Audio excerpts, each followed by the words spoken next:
একটা প্রায় ২ থেকে ২.৫ বছর আগের তৈরি করা, তাই লিখে দেওয়া আছে A to Z, দেখে নেবেন। ওমরার শুরু থেকে শেষ পর্যন্ত কি কি কাজ করতে হয় যদি দয়া করে একটু বলতেন। ওমরার কাজগুলো খুব বেশি না, আমরা মনে করি ওমরা অনেক জটিল কোনো কাজ। ওমরা পারফর্ম করা এটা খুব সহজ একটা কাজ। সর্বপ্রথম কাজ হলো আপনার দেশ থেকে আপনি যখন যাবেন মিকাতে গিয়ে গোসল করে উত্তম রূপে হাতের চুল নখ ইত্যাদি, শরীরের চুল নখ ইত্যাদি থাকলে অবাঞ্ছিত এগুলো কেটে পরিষ্কার হয়ে ফ্রেশ হয়ে গোসল করে এহরামের কাপড়, সেলাই ছাড়া কাপড় পরবেন, পরে লাব্বাইকা উমরাতান নিয়ত করবেন। কারোর পক্ষ থেকে করলে লাব্বাইকা উমরাতান আন অমুক অমুক মনে মনে নিয়ত করলে হবে, জমুকের তরফ থেকে লাব্বাইকা উমরাতান, বাস নিয়ত করে ফেললেন। এরপরে আপনি রওনা দিবেন। সাধারণত বিমানে গেলে মিকাত থেকে এহরাম পরা যায় না, তাহলে আপনি ঢাকা এয়ারপোর্ট থেকেও পড়তে পারেন, অথবা এহরামের কাপড় নিয়ে বিমানে ঘোষণা দেয় যে এখন আমরা মিকাত ক্রস করব, তখন আপনি পরে ফেলতে পারেন যদি অল্প সময় পান। আর নাহলে এখান থেকে এহরামের কাপড় পরে থাকলে নিয়তটা তখন করলেন লাব্বাইকা উমরাতান, বাস শুরু হয়ে গেল এহরাম পরা, একটা কাজ শেষ। এহরাম পরার পরে আপনি তালবিয়া পড়বেন, লাব্বাইক আল্লাহুম্মা লাব্বাইক লাব্বাইক লা শারীকা লাক লাব্বাইক ইন্নাল হামদা ওয়ান নি'মাতা লাক ওয়াল মুলক লা শারীকা লাক। এটা পাঠ করতে করতে আপনি পুরা পথে যেতে থাকবেন। পুরুষরা জোরে জোরে পাঠ করবে, মহিলারা আস্তে আস্তে, বাস দুইটা কাজ হয়ে গেল। এহরাম পরা, গোসল করে উত্তম রূপে মিকাত থেকে নিয়ত করা এবং তালবিয়া পড়তে থাকা। এরপরে আপনি যখন মক্কা যাবেন, হারামের কাছাকাছি যাওয়ার পর হারামে কাবা শরীফ দেখে তওয়াফ শুরুর আগ পর্যন্ত আপনার তালবিয়া পড়তে থাকবে।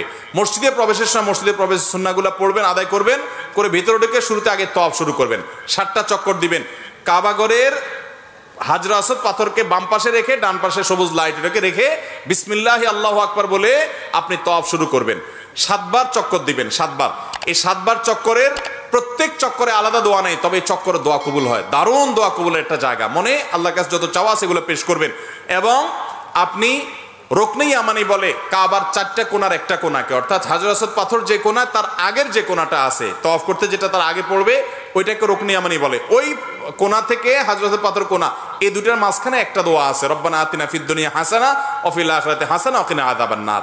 আর যেহেতু এটা আপনার তওয়াফে জিয়ারা বলে, এটা প্রথম তওয়াফ, অতএব ওমরার তওয়াফ, এই জন্য আপনি এহরামের কাপড় পুরুষরা ডান পাশের বগলের নিচ দিয়ে বাম পাশে কাঁধের উপরে ফেলবেন।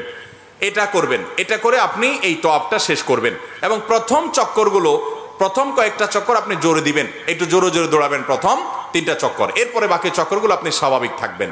তো এই যে তওয়াফ 7টা দিবেন আপনি, প্রত্যেকবার হাজরতের পাথরের কাছে আসলে হাত দিয়ে ইশারা দিয়ে আল্লাহু আকবার বলবেন, বাস। আবার আপনি দোয়া করতে থাকবেন, এভাবে 7 চক্কর দিবেন। তওয়াফ করা শেষ, আপনি মাকাম ইব্রাহিমকে সামনে রেখে অথবা হারামের যে কোনো জায়গা দাঁড়িয়ে 2 রাকাত সালাত পড়বেন। প্রথম রাকাতে সূরা কাফিরুন, দ্বিতীয় রাকাতে সূরা কুল হুয়াল্লাহ। আর এই নামাজের আগে সম্ভব হলে কাবা ঘরের যে চৌকাট মুলতাজাম বলে ওইটা ধরে আপনি আল্লাহর কাছে দোয়া করবেন।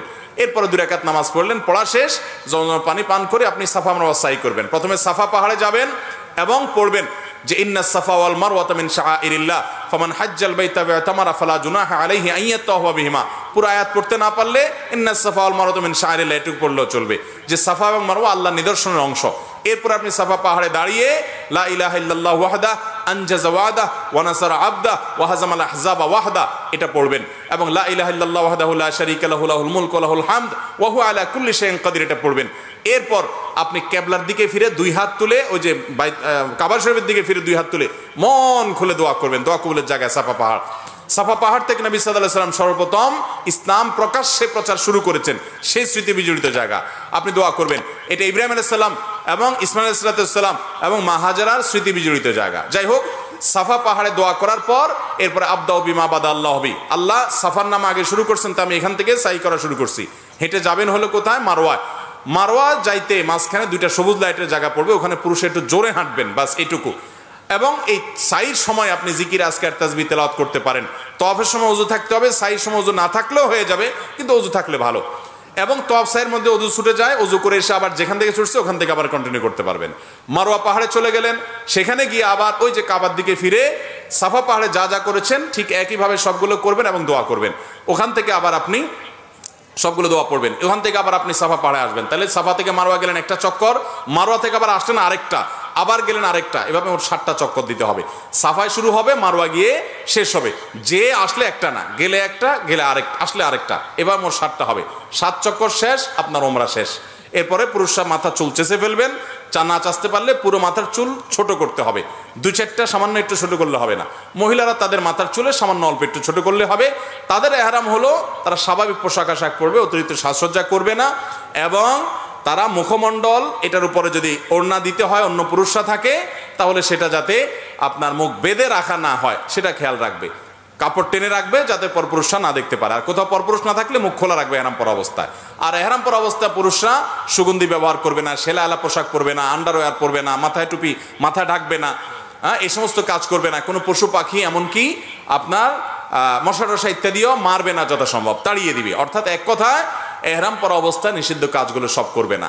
সাফা মারওয়ার সাই শেষ, মাথা মুন্ডানো শেষ, এখন তিনি হালাল হয়ে গেলেন। এখন যেগুলো নিষিদ্ধ ছিল এহরাম অবস্থায় সেগুলো সব এখন যায়, সেলাই করা পোশাক পরতে পারেন।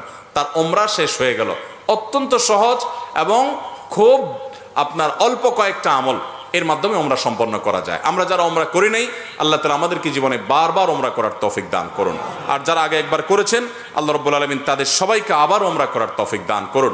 বাইতুল্লাহ যাওয়ার যে স্বাদ, ভাইরা আমার, এই স্বাদটা আস্বাদন যে করে নাই সে বুঝবে না যে আল্লাহর জমিনে কত বেশি স্বাদ এবং তৃপ্তি আল্লাহর ঘরের জিয়ারতের মধ্যে। আল্লাহ আমাদের সবাইকে এই স্বাদটা বারবার আস্বাদন করার তৌফিক দান করুন।